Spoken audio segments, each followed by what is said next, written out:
Hi everyone and welcome. I'm Cutsy. If you could please hit that like and subscribe, I'd greatly appreciate it. Today we are going to be catching up on a court case that I was following last week. It's pretty interesting, out of Michigan.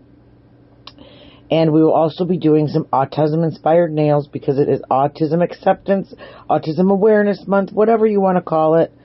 Little fact, did you know that autism spectrum disorder affects 1 in 36 children?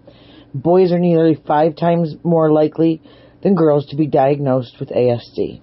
Oftentimes, girls are misdiagnosed with other disorders. So, let's get into nails and then our court case. Now, starting out, I have to repaint 2 of my nails white because I forgot that I am going to try and paint the puzzle pieces on here, and to make the colors nice and vibrant like they are, I need a white background. So I'm just going to end up putting 2 coats of white gel polish on 2 of the nails, and I'm going to use matte top coat because that, for me, is the easiest to paint on top of. It's a little less slippery, so I'm less likely to mess up on some of my lines. And then I'll put a nice clear over top because I think this design is going to look cute with that. I'm going to use some kind of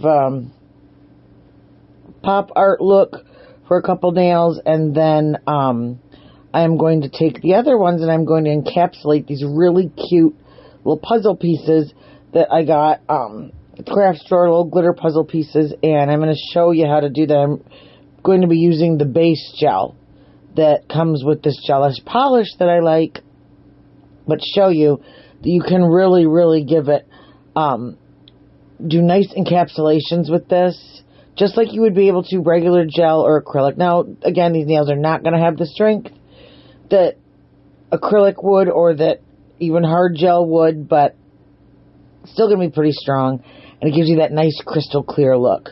So, alright. So I'm going to start now. I'm going to add that. I'm going to put a layer of the base gel, or they call it structure gel, and it just depends on the brand you're using, on first. And I'm going to use that as my sticky to get the puzzle pieces to stick. So I'm going to do that. And then I'm going to place my little puzzle pieces, or what, you can do this with any little glitter or little, of the, sort of the clay charms that they have out, things like that. They'll just give it a really good stick. And then you're going to cure it for a minute.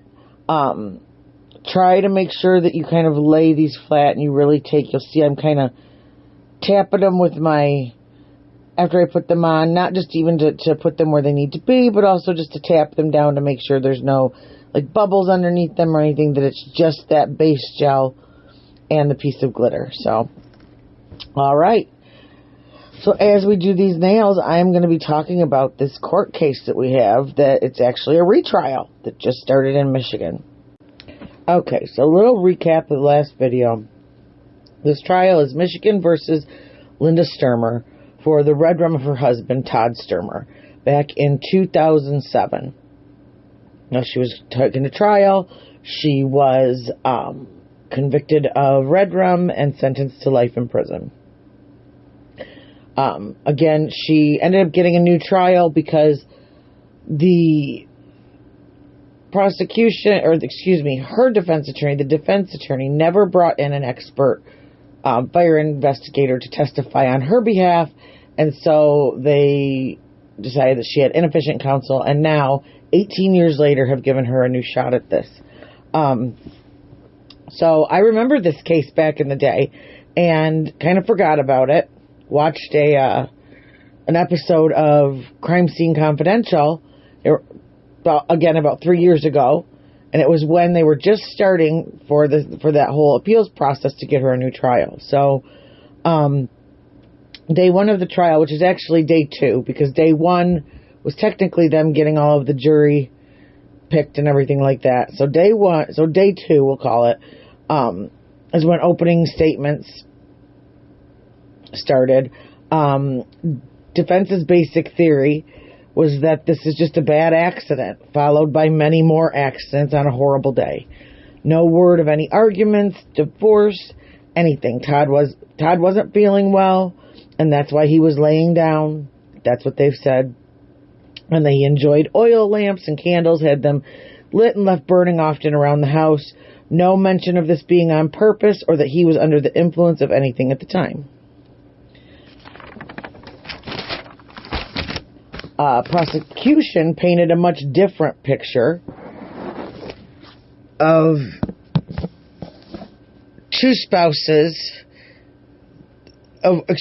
spouse that had been unfaithful in a rocky marriage full of debt and arguments and abuse, that their picture-perfect marriage was falling apart, and that she planned this to possibly take him out.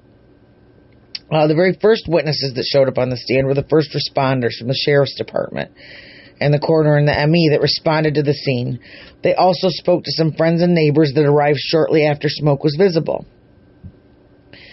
These neighbors testified what they saw and what Linda had said to them right away. In the days to follow, she had many different versions of how she got out unscathed and what had happened up to that moment when they found her. Witnesses again made statements about seeing the van in motion when they arrived after noticing the smoke. These were neighbors that lived next door to them. They were getting ready to go out, saw the smoke, came running over to see if they could help. And they had seen her back out, drive around the house, stop abruptly, and when they came around to the back, they saw Todd lying on the ground on his back, severely burned and bleeding. The van was still running. One of the other neighbors that had shown up noticed that Todd didn't have any clothes on. He said out of kindness and respect, he grabbed some jackets and some T-shirts that he had in the back of his vehicle and laid them over his private area and torso. The other thing mentioned was that he was unclothed, except for he had a pair of gray sweatpants on, underpants, and socks, and these were down around his ankles. And so that neighbor covered him up, for modesty's sake, and because it was winter. I mean, it's January, so it's freezing outside.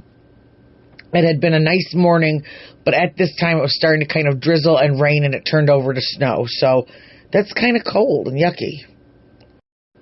They also witnessed her, when they came around the house, lying across his chest, with her face near his mouth, near his face. And they just didn't know what to really take of the situation when they first got there. It was just chaos.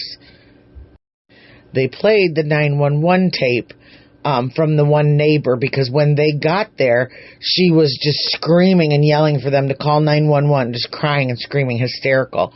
And so when he calls 911, you can hear her in the background just screaming. And so they're going through all of some of the first responders that got there and the neighbors, and pretty much the story was all the same, is that when every single one of them arrived, Todd was laying on the ground, that he had only shoes and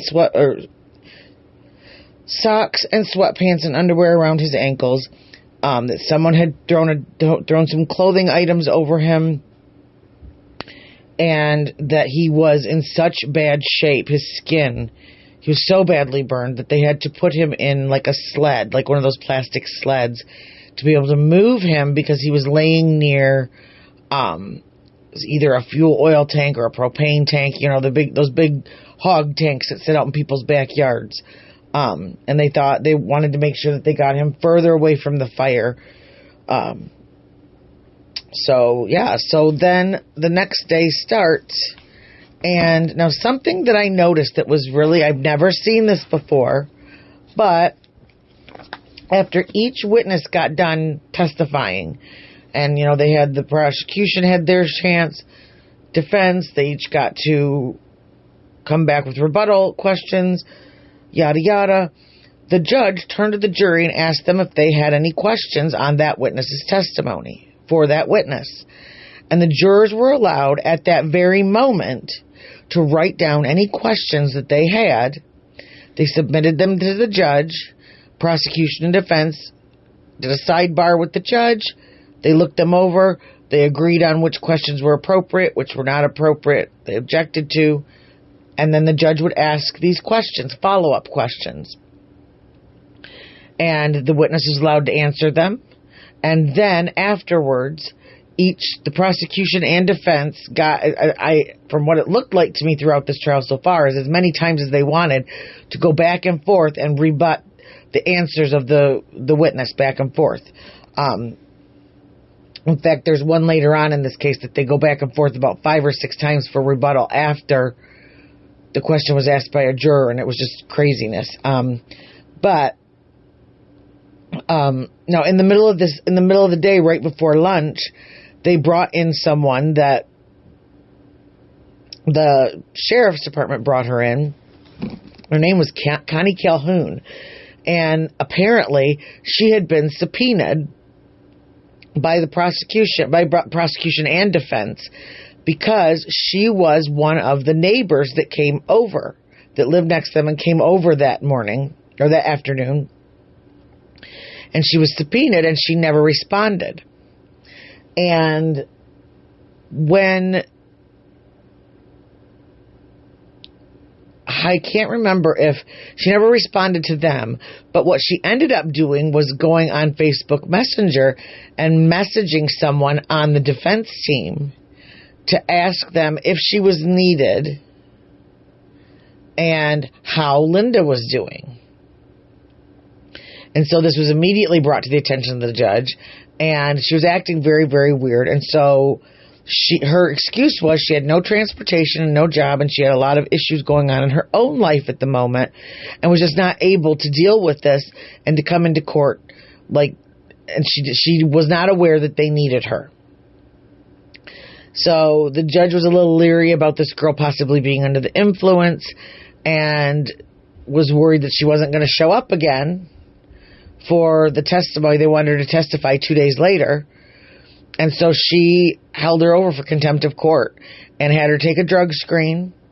The drug screen ended up being positive, and so she had to stay in jail for a week until she could go to court and testify. And then after she fulfilled her subpoena, they said they would let her go. So that happened right before lunch. But the last witness on, let's say, day 2 was the one of the fire investigators that was first on the scene at the fire, and did his spiel about what they look for. They can smell things. So now we're on to the next day. And we have a lot of the forensics and a lot of the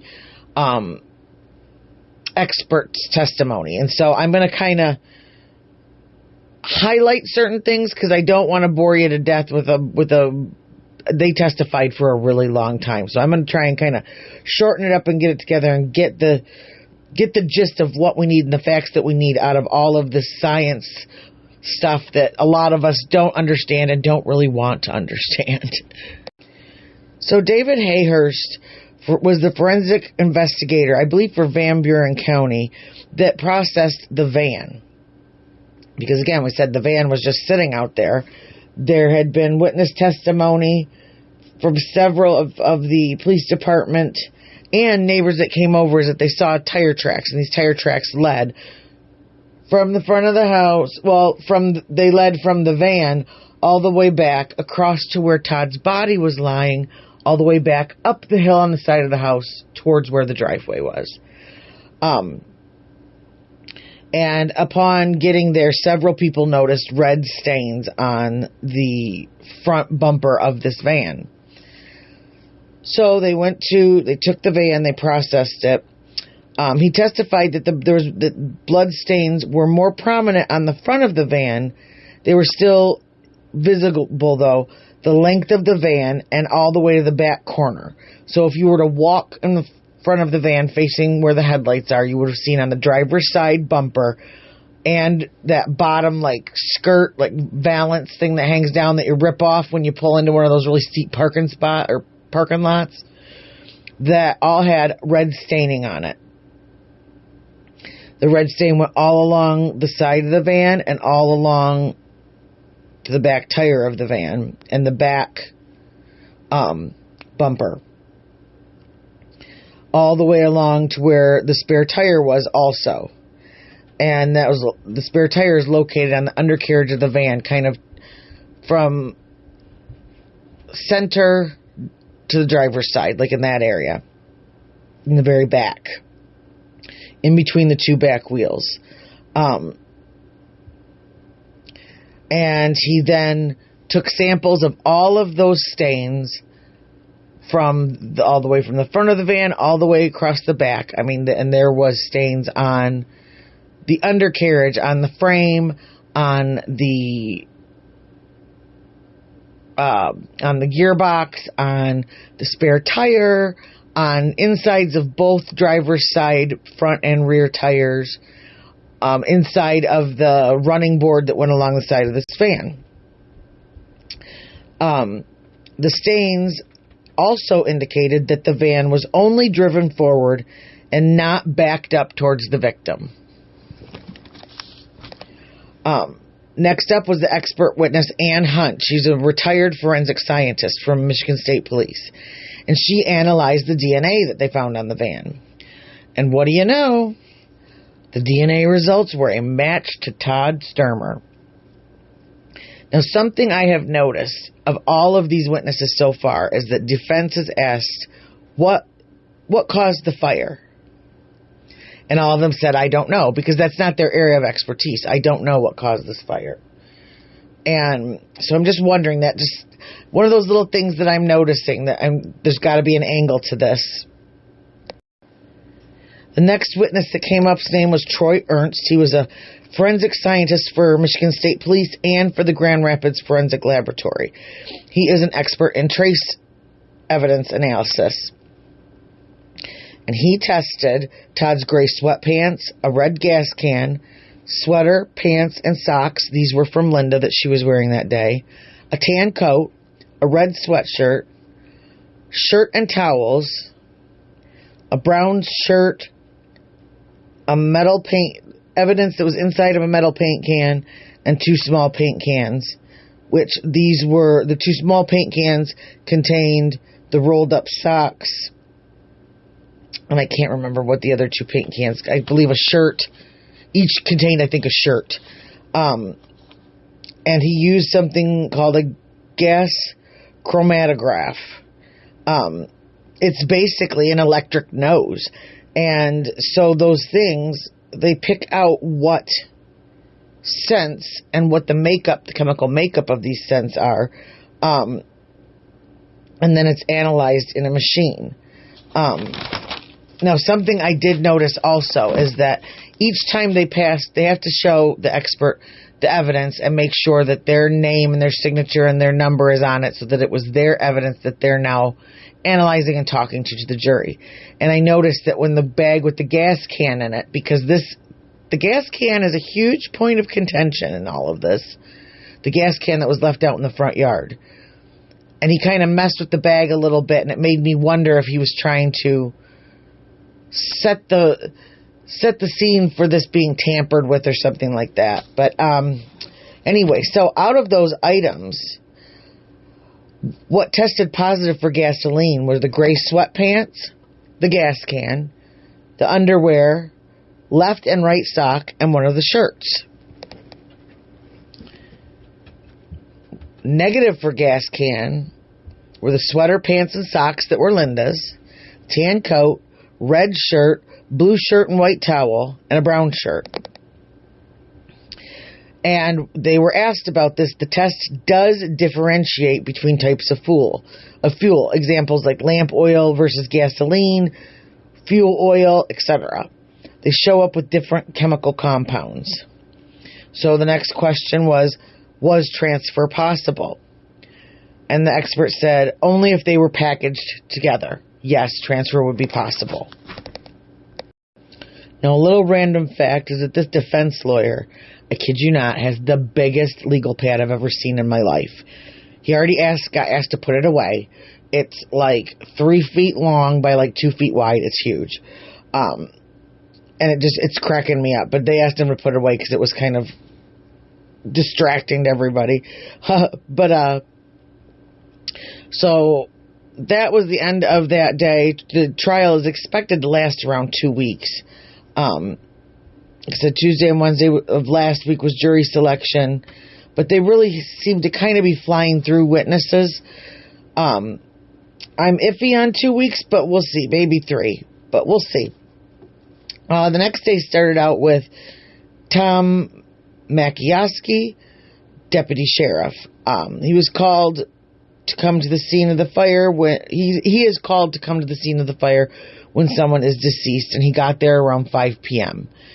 And a lot of the first responders and law enforcement testimony from these first days is really the same. It's describing the scene, and that's something that they're all right on as far as what they've said. They've all said exactly the same thing. His location, his condition, how she was acting. But one thing that he did say that was different than some of the other people, but they didn't get as close to him, was he did say he smelled gasoline when he was within about 6 to 8 inches away from the body.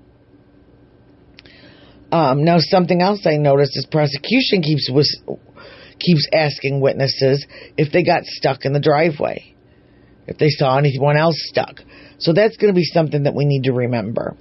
Because I believe, remember, that's one of the reasons that Linda said that she drove around the house, is to get traction so that she could leave and get help.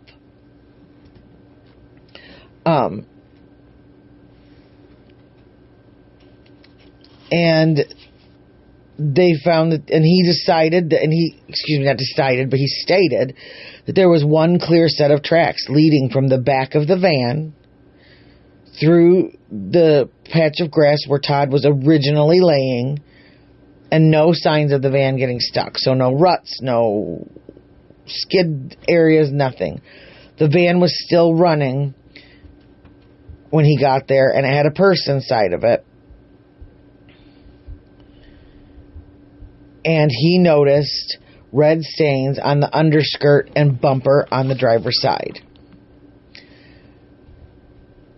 The van was then transported to a towing company to wait and be secured so that they could get their warrant. Because anytime they're going to search something that's someone else's property, they have to get a warrant. Once the warrant was obtained, he took photos of the van and the undercarriage.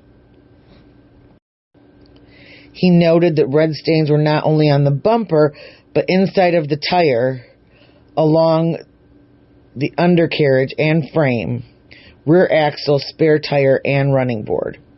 The contents of the purse contained a wallet, an ID, $200 cash. In the back of the van, there were gloves and home business supplies. In the console of the van, there was Todd's wallet. And he said he packaged any evidence in there into paint cans so that any transfer or anything like that, anything could be analyzed with no worry of transfer. And again, when he looked under the van and at the tires, there was no signs of getting stuck. There was no clumps of grass and dirt. There was no mud. It was just these red stains. Now, he also was the one that obtained the receipts from Linda when she stated she went to the gas station that morning, showing her purchases.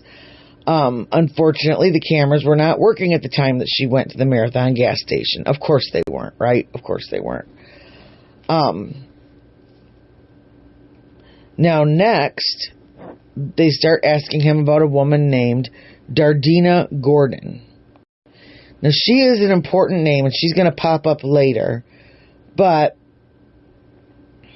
she was an inmate that shared a cell with Linda Stermer when she was incarcerated in 2009 for this charge. And they were told by another inmate that they believed that Linda had told this woman named Dardina Gordon, who is now deceased, told her some things about this crime. And defense, when they came for rebuttal, they were really trying to break down this investigation. An investigator of the investigator himself and the investigation of the van. And he kept pushing that these tires were worn. These tires were asking this expert if the tires were worn. He admitted that yes, they were, but again, no sign of getting stuck of anything like that. And also talked about all the other tire tracks in the area from first responders, from all of them. Now, this guy did really well because he really did paint the picture that first responders were all up on the top of the hill. They weren't down by the van, and they weren't really down. There weren't tire tracks down by. The only set of tire tracks down by the body were the ones that led to the van, because they had moved him off to the side, away from all of that. Again, to keep him safely away from the fire. And apparently,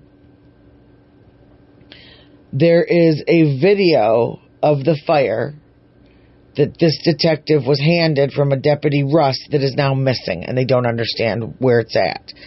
So, I don't think that it's anything, no conspiracy. It's just that it was badly handled.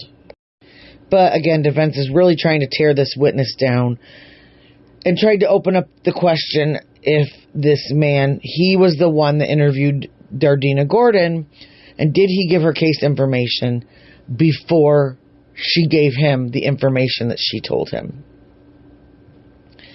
The next witness is Detective Gabriella Rote, and she's retired from Van Buren Sheriff's Office. She was the one, she showed up at, I believe it says 6:25. So now, 2 hours after the fire. And she was the one that got the information. She got information from Linda, but it was not an interrogation. Linda stated that she got up at 7 a.m. and Todd at 10 a.m. that morning. She said that he had been sick with an ear infection and was sleeping on the living room couch. Remember the first sheriff in the truck? I think I said this in the first video. Is that she told him, this was the first person that she had talked to, but that we have 2 fireplaces. One in the living room and one in the upstairs bedroom where Todd was. This was the loft, because there was a loft, a living room, and a basement. So she said she made eggs and sausage for breakfast that morning and that the boys were home. And coffee. Remember coffee. She admitted that they had fought that morning, but that it was over. Her not recording, that they had fought that morning, but it was over her not recording a debit card transaction and not transferring the money over to cover it. She was using his business account card, I guess. So she said she sent the boys to the mall around noon to get them away from the arguing, and then went to go water her horses. Todd was starting to watch a hunting show. She said there was a fire in the fireplace, and then that she went to her bedroom, was reading a pamphlet on a med one of the boys started taking, and she fell asleep for a little while. She said when she woke up, Todd had asked for some juice. He was in the recliner in the living room. She got him his juice, and then she went to go clean the bathroom and feed the cats, eventually heading to the basement to do laundry. That's when she heard Todd yell there was a fire. So she ran upstairs, fire and smoke in the living room. She did not see Todd. She couldn't get to her phone.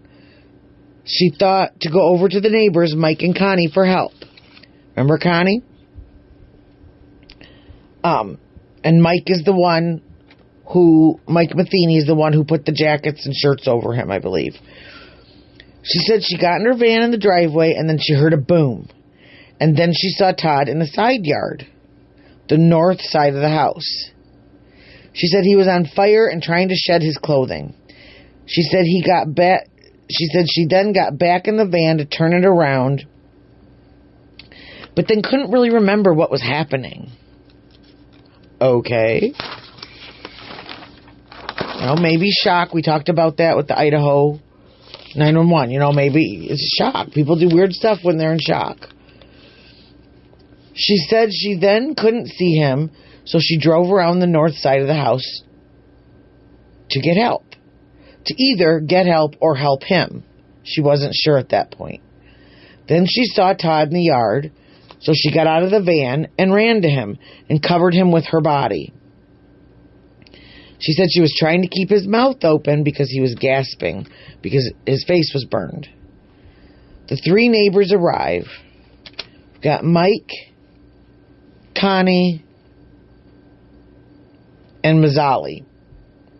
She said he was still breathing, and the neighbors covered Todd in some shirts and some coats. She said Todd smoked a pipe, and there were fires in both fireplaces, 2 oil lamps in the living room and the dining room. That Todd was under pressure about a family business, and he was also upset that she had attended her grandmother's 90th birthday party the weekend before. She never mentioned running Todd over. So January 7th, detectives took photos of the tire marks and traced them all the way from the van, all the way back, over where Todd was laying, up to the driveway towards the house. By the way, this hill that she said she was driving around to go get traction, it's a really big hill. I mean, it's probably at least a 45-degree angle, because it's a walkout basement and back. So you know what I'm talking about, where that whole back half of the house, so it'd be like 3 floors in the back, 2 in the front.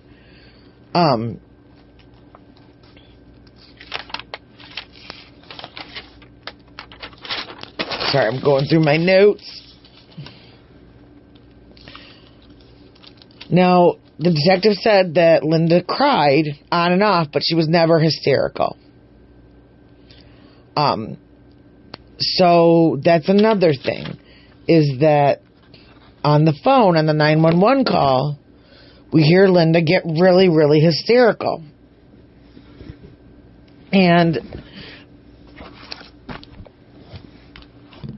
everyone else that was there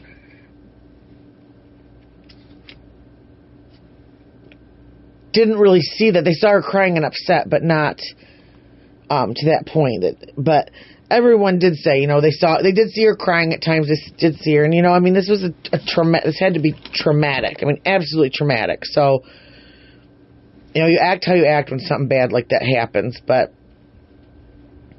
just odd. I'm still not really knowing what's going on. I'm thinking at this point, that possibly, maybe an oil lamp got knocked over. Maybe a spark came out of the fireplace and hit a rug or hit a blanket or something like that. There's been some really, you just never know. Now we get to Connie Calhoun, which was the girl, remember, that got dragged in on a bench warrant because she failed to answer her subpoena. She's tested positive for drugs, so this girl really already has a bunch of rough stuff going for her, and I felt bad for her. I really actually did, because I thought, this has nothing to do with her, and she's got she has no car, no job, no anything, and she's probably an addict, and now she's got to get dragged into court and into jail and everything else. Not long enough, nobody gave her any help or anything like that, just long enough to mess up her life even more. And so, all she really gave towards testimony was that was that she arrived with Michael that day. That they were getting ready to go bowling. They spotted smoke. She remembers pulling in the driveway. Now, this is something that I noticed. She said when she pulled in the driveway, when they pulled in the driveway, the van was facing them. And that it was going forward, and then all of a sudden it stopped, and it kind of whipped around and went towards the back of the house.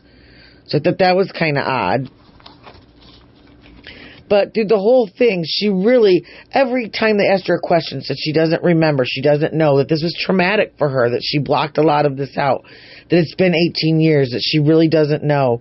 And she said that she got out of the van and called, it was either her or Mike that called 911. That she saw Todd on the ground, but she didn't remember anything. She remembered Linda was crying and hysterical.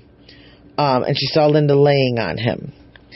And she said she witnessed them moving Todd on that sled. But she really didn't know a lot of details that she could remember. She said that Linda told her she was in the basement doing laundry and heard Todd scream. In the statement to law enforcement, she said that Linda told her that day that she thought she ran over Todd. And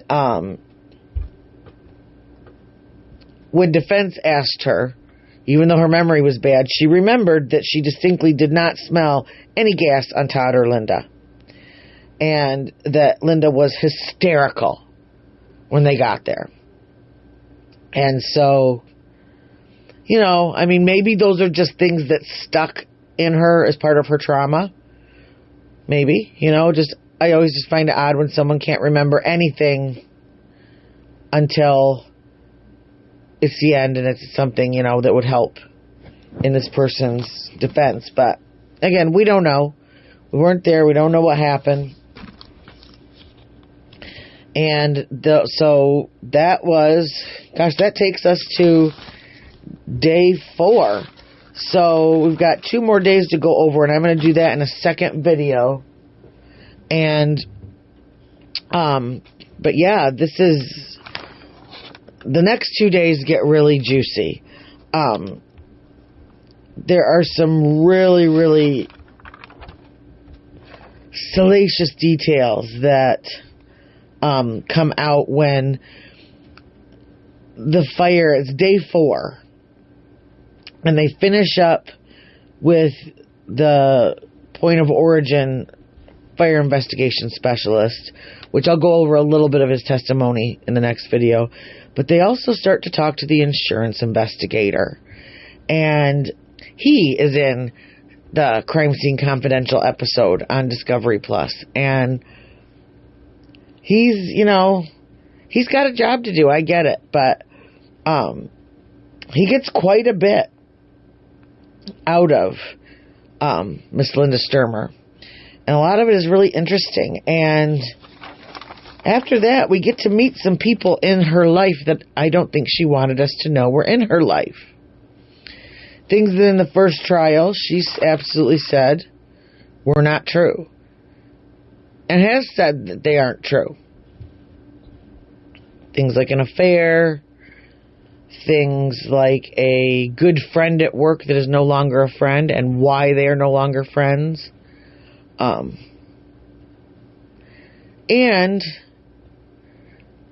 just, it's going to get really good. There's specific items found in the shed that are definitely going to make you say, So, I hope you enjoyed this video. If you have any questions about this court case or about how to do these nails, please hit me up in the comments. I would love to help you out. If you have any ideas or any suggestions of things that you'd like to see or me to talk about and research for you, then let me know, again, in the comments. And yeah, so happy Autism Awareness Month. And everyone have a wonderful day. See you at part 2. We're going to go back to the 90s with my sign off tonight.